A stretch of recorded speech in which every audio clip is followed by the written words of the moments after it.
Hello friends, how are you all? I'm Vali and today I'm going to discuss a very important part, research aptitude part 7. So in the previous sessions, we have completed part 6. So today I'm going to start from qualitative approach. तो qualitative approach क्या होती है? जो हमारी qualitative research होती है, generally हम करते क्यों है वो? For explaining issues, understanding phenomena and answering questions by analyzing and making in its most basic form involve the analysis of an unstructured data. जब आपके पास अनस्ट्रक्चर्ड डाटा होता है तो उसके एनालिसिस के लिए आप यूज करते हैं। जनरली जो हमारी क्वालिटेटिव अप्रोच होती है वो क्वालिटी के ऊपर बेस्ड होती है। दैट मीन्स आप कहीं बिहेवियर देख रहे हो, कहीं आप इंटरव्यूज कंडक्ट कर रहे हो, जो भी ओपन वे में आप टेस्ट लेते हैं उसे हम क्वालिटेटिव कहते हैं। क्वांटिटेटिव इसके अपोजिट होता है। क्वांटिटेटिव जहाँ क्वांटिटी लेते हैं, दैट मीन्स जहाँ आप न्यूमेरिकल नंबर्स लेते हैं। तो क्वालिटेटिव अप्रोच जो उसकी कैरेक्टरिस्टिक्स होती है, that means it is actually an explanatory activity. जो हमारी क्वालिटेटिव रिसर्च होती है, जो उसकी कैरेक्टरिस्टिक होती है कि वो एक एक्सप्लेनेटरी एक्टिविटी होती है। वो फिनोमिना जो एक्सप्लेन करता है किसके बेसिस पे? ऑब्जर्वेशन के बेसिस पे, इंटरव्यूज के बेसिस पे। तो वो सब हमारी क्वालिटेटिव अप्रोच होती है। Here effort as is made to isolate the strength and weakness of a phenomena. किसी भी फिनोमिना, कोई भी ऐसी एक्टिविटी जिसकी स्ट्रेंथ आपको देखना है या आपको किसी की वीकनेस देखनी है, तो through the observation, through the interviews आपको देख सकते हैं। तो ये हमारी क्वालिटेटिव अप्रोच की बहुत इंपॉर्टेंट कैरेक्टरिस्टिक होती है। नेक्स्ट आता है हमारा in a qualitative research, data are usually collected in a real life natural setting and they are therefore rich, descriptive and extensive. जो आपकी क्वालिटेटिव रिसर्च होती है उसमें जनरली आप डाटा, क्योंकि रियल लाइफ नेचुरल सेटिंग की बात अगर हम करते हैं, अगर आप किसी को ऑब्जर्व कर रहे हैं, आप इंटरव्यूज ले रहे हैं, फेस टू फेस आपका इंटरेक्शन हो रहा है, वन टू वन आप इंटरव्यूज ले रहे हैं, तो आपकी रियल लाइफ नेचुरल सेटिंग हो जाएगी। इसलिए उसको रिच, डिस्क्रिप्टिव और एक्सटेंसिव कहते हैं।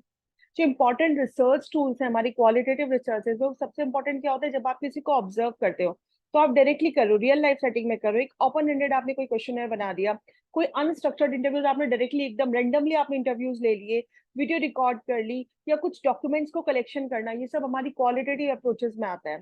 Development of teaching skills in pupil teachers through micro teaching cycle is a good example of qualitative research. That means जो हम क्लास में माइक्रो टीचिंग कराते हैं, जो एक माइक्रो टीचिंग की साइकिल होती है, उसके अंदर क्या करते हैं, अब कहीं ना कहीं टीचिंग स्किल्स को डेवलप कर दिया। अब टीचर्स, क्योंकि माइक्रो टीचिंग में जनरली क्या होता है, मेरे 3 या 4 टीचर्स इन्वॉल्व होते हैं, तो उनकी स्किल्स को डेवलप करने के लिए हम माइक्रो टीचिंग कराते हैं। किसी भी स्मॉल साइकिल होती है ये, तो इस ये भी कहीं ना कहीं क्वालिटेटिव रिसर्च का पार्ट है। आपका बहुत अच्छा एग्जाम्पल है। तो क्वालिटेटिव रिसर्च को थोड़ा सा डिटेल पढ़ेंगे इसके अंदर। इस अप्रोच में किस तरह की रिसर्चेज आप पढ़ते हैं? क्वालिटेटिव अप्रोच में हम कौन सी पढ़ते हैं? Narrative research, case study, ethnography, ethology, ethnomethodology, grounded theory, phenomenology, symbolic interaction, historical research, naturalistic research। 10 types की जो रिसर्च हम आप क्वालिटेटिव अप्रोच में पढ़ते हैं। और क्वालिटेटिव अप्रोच में ये रिसर्चेज आती हैं, क्योंकि इनके अंदर क्वांटिटेटिव कोई भी चीज आप यूज नहीं करती, सिर्फ क्वालिटी बेस्ड पे होती है। तो एक बार इन्हें डिटेल देख लेते हैं इन रिसर्चेस की। तो फर्स्ट है हमारी नैरेटिव रिसर्च। तो नैरेटिव रिसर्च क्या होती है? नरेशन का मतलब क्या होता है? स्टोरी टेल करना। स्टोरी टेल करना, किसी की लाइफ हिस्ट्री को बताना, किसी की इंटरव्यूज कंडक्ट करना, ये सब चीजें हम करते हैं। नैरेटिव मीन्स जहाँ स्टोरी टेलिंग की बात होती है, लोगों की स्टोरीज, लोगों की जिंदगी के बारे में आपको स्टोरीज बतानी है। allows people to tell the stories of their storied lives। तो जनरली ह्यूमन एक्सपीरियंस के ऊपर ये बेस्ड होती है नैरेटिव रिसर्च का। आप किस तरह से स्टोरी टेल करते हैं, किसी की लाइफ हिस्ट्री आप बता रहे हैं, तो ये सब चीजें किसमें आती है? हमारी नैरेटिव रिसर्च में आती है। और जो रिसर्चर होता है टिपिकली फोकस होना सिंगल पर्सन। इसके अंदर क्या होता है? किसी सिंगल पर्सन के ऊपर फोकस करता है और डाटा कलेक्ट करता है, स्टोरीज कलेक्ट करता है किसी की पर्सनल लाइफ के बारे में। तो ये सब हमारा नैरेटिव रिसर्च होती है। ये एक इंटरडिसिप्लिनरी स्टडी होती है, activities involve in generating and analysing stories of life experiences. Life experiences की जो भी स्टोरीज है उनको जनरेट करना, एनालाइज करना, ये सब नैरेटिव रिसर्च का पार्ट है। और इसमें जो एग्जाम्पल्स हैं वो यही है, हमारे लाइफ हिस्ट्री हो गई, नैरेटिव इंटरव्यूज हो गए, जर्नल्स हो गए, डायरीज हो गई, मेमोर्स हो गए, ऑटोबायोग्राफीज हो गई। इस तरह की जो रिपोर्ट्स होती हैं ये नैरेटिव रिसर्च में होती है। नेक्स्ट आती है आपकी केस स्टडी। केस स्टडी बहुत कॉमन है, जो अक्सर हम लोग पढ़ते हैं। केस स्टडी क्वालिटेटिव होती है। क्यों क्वालिटेटिव होती है? क्योंकि इसके अंदर आप क्या करते हो? एक इन डेप्थ स्टडी करते हो। कोई भी केस आपने लिया किसी इंडिविजुअल के ऊपर, किसी स्कूल के ऊपर, और फिर आपने उसको पूरा डिटेल स्टडी किया। तो इसलिए ये क्या होती है? एक सिस्टमैटिक इंक्वायरी होती है किसी भी इवेंट पे लेकर, which aims to describe and explain the phenomena of interest। जब आप किसी को बहुत गहराई से स्टडी कर रहे हैं तो आप प्रॉपरली एक्सप्लेन करेंगे, उसको डिस्क्राइब करेंगे। और एक सिस्टमैटिक इंक्वायरी होती है, स्ट्रक्चर्ड वे में होता है। ऐसा नहीं होता कहीं से कुछ मालूम कर लिया, तो एक प्रॉपरली आपको एक केस बनाना पड़ता है प्रॉपरली, तब आप एक इन डेप्थ स्टडी करते हैं। तो case study research is a qualitative research, ये अपने आप में क्वालिटेटिव रिसर्च का पार्ट है। और ये अप्रोच क्या है कि कंडक्ट करती है research on a unit of study और बाउंडेड सिस्टम। आप किसी भी इंडिविजुअल टीचर के ऊपर कर सकते हैं केस स्टडी, आप किसी क्लासरूम के ऊपर केस स्टडी कर सकते हैं, किसी स्कूल को एज अ केस स्टडी आप ले सकते हैं। इसलिए ये एक डेप्थ स्टडी है, एक पर्टिकुलर सिचुएशन रादर देन अ स्वीपिंग स्टैटिस्टिकल सर्वे। इसमें सर्वे नहीं लेते आप, सिर्फ एक इंडिविजुअल के ऊपर लिया जाता है और इन डेप्थ स्टडी की जाती है। नेक्स्ट है हमारा इथनोग्राफिक रिसर्च। इथनोग्राफिक रिसर्च का मतलब क्या होता है? जब आप किसी के कल्चर के ऊपर रिसर्च करें, इथनोग्राफिक किसी पैटर्न पे रिसर्च करें, नेचुरल सेटिंग के अंदर, रियल लाइफ सेटिंग के अंदर, जहाँ पे आपको कुछ कंट्रोल नहीं करना, सब चीजें जो जैसा है उसके ही अकॉर्डिंग आप किसी के कल्चर के ऊपर रिसर्च करें, लोगों की कल्चर्स के ऊपर क्या बिलीव्स हैं उन लोगों के। It is the systematic study of people and culture. इसलिए इथनोग्राफिक रिसर्च को क्या बोलते हैं? ये एक सिस्टमैटिक स्टडी है किस चीज की, लोगों की, उनके कल्चर के बारे में। It is design to explore cultural phenomena. ये डिजाइन क्यों किया गया है? ताकि आप एक्सप्लोर करें किसी कल्चरल फिनोमिना को, जहां पर रिसर्चर ऑब्जर्व करते हैं सोसाइटी को from the point of view of the subject of the study. जो सब्जेक्ट है आपके स्टडी का, उस बेसिस पे आप लोगों के पर्सपेक्टिव जानने की कोशिश करेंगे, उनके कल्चर के बारे में जानने की कोशिश करेंगे, उन सोसाइटी का पॉइंट ऑफ व्यू जानने की कोशिश करेंगे। तो ये सब चीजें हम किसमें जानते हैं? इथनोग्राफिक रिसर्च में। नेक्स्ट क्वेश्चन है हमारा विच इज एथोलॉजी। एथोलॉजी का मतलब क्या होता है? जब आप ह्यूमन बिहेवियर के ऊपर स्टडी करें, किसी सोशल ऑर्गेनाइजेशन पे फ्रॉम अ बायोलॉजिकल पर्सपेक्टिव से आप स्टडी करें, कहाँ से ओरिजिन हुआ था, क्या उसकी कैरेक्टरिस्टिक थे, क्या कल्चरल डिफरेंसेस थे, सबका कल्चर अलग अलग होते, क्या different societies compare to one other, किस तरह से एक सोसाइटी दूसरी सोसाइटी से डिफरेंट है, क्या उनके कंपैरिजन है। जब आप प्रॉपर्ली बिहेवियर पे, ह्यूमन बिहेवियर पे स्टडी करते हैं, so this is ethology. Next question है हमारा एथनोमेथोडोलॉजी। अब एथनोमेथोडोलॉजी क्या डिफरेंस है?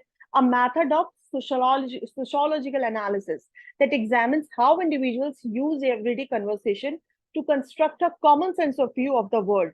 कि किस तरह से, क्या मेथड है कि आप कैसे सोशोलॉजिकल एनालिसिस करते हैं, कि कैसे एग्जामिन करते हैं कि अपने डे टू डे एक डेली लाइफ की जो कन्वर्सेशन है, कि लोग किस तरह से, लोगों का क्या सेंस ऑफ व्यू है चीजों को देखने का, लोगों का क्या परसेप्शंस है। तो इससे आप क्या करते हैं? सोशोलॉजिकल एनालिसिस करते हैं, लोगों के इंटरेक्शन के बारे में, उनके कन्वर्सेशन के बारे में जानते हैं।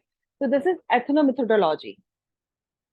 नेक्स्ट हमारा आता है grounded theory, which is very important. Grounded theory क्या होती है? थ्योरी बिल्ड करने के लिए ग्राउंड लेवल पे, तो हम क्या बोलते हैं ग्राउंडेड थ्योरी, कि how is an inductively derived theory about a phenomena grounded in the data in a particular setting. एक पर्टिकुलर सेटिंग में आप किस तरह से इंडक्टिवली अपनी थ्योरी को डेराइव करते हैं, ग्राउंडेड लेवल पे आप कैसे चीजों को रिसर्च करते हैं और फिर आप अपनी थ्योरी को बिल्ड करते हैं।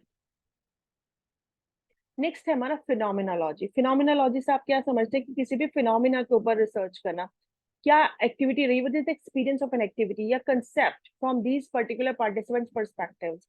जो पार्टिसिपेंट्स के ऊपर आप किसी भी फिनोमिना को लेकर, किसी भी एक्टिविटी को लेकर रिसर्च कर रहे हैं, तो उसमें आप उनके एक्सपीरियंस जानते हैं।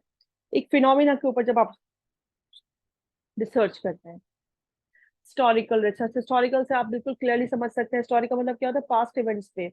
जब आप किसी पास्ट इवेंट्स की बात करें, किसी पास्ट स्टडी के बारे में बात कर रहे हैं, systematically collect and evaluate data to understand and interpret past events. कि आप जो डाटा कलेक्ट किया उसके बेसिस पे जो आप इवेल्युएशन निकालते हैं, जो पास्ट इवेंट्स हो चुके हैं उनको आप समझने की कोशिश करते हैं, रिजल्ट्स को आप इंटरप्रिटेट करके देखते हैं। So this is called historical research.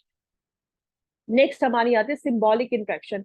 Symbolic interaction से आपको समझ में आ रहा है कि सिंबल्स के बेसिस पे आप लोगों के साथ इंटरेक्ट कर रहे हैं, कि लोग कैसे people construct meaning and shared perspectives by interacting with other.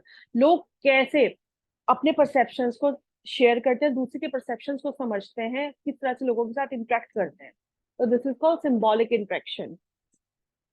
Naturalistic research, ये अपने नाम से ही डिफाइन हो रही है। नेचुरलिस्टिक, जब आप किसी नेचुरल सेटिंग में जाके काम कर रहे हैं, रियल लाइफ सेटिंग में काम कर रहे हैं, साइंटिस्ट ऑब्जर्व करता है बिहेवियर को एक रियल लाइफ सेटिंग में and makes no effort to manipulate और कंट्रोल द सिचुएशन। ना ही वो सिचुएशन को कंट्रोल करने की कोशिश करता है, ना ही वो अपने एफर्ट्स को मैनिपुलेट करता है। एक रियल लाइफ सेटिंग में रिसर्च करता है, which is called naturalistic research. अब ये किस तरह से की जा सकती है? आप ऑब्जर्व कर रहे हैं चीजों को रियल लाइफ सेटिंग में जाके, नेचुरलिस्टिक ऑब्जर्वेशन। आप होम, आपके रिसर्च का टॉपिक क्या है, स्कूल पे कर रहे हैं, होम पे कर रहे हैं, तो आप नेचुरलिस्टिक रिसर्च करते हैं। आप वहां पर सिचुएशन को कंट्रोल करने की कोशिश नहीं करती, जो चीजें जैसे चल रही हैं उसी बेसिस पे आप अपनी रिसर्च को कंडक्ट करते हैं। So thank you friends, stay blessed, enjoy learning. और इन द नेक्स्ट लेसन मैं कुछ अच्छे इन नेक्स्ट वीडियो में कुछ अच्छा लेसन लेके आऊंगी. So stay blessed, enjoy learning, see you soon with the next video.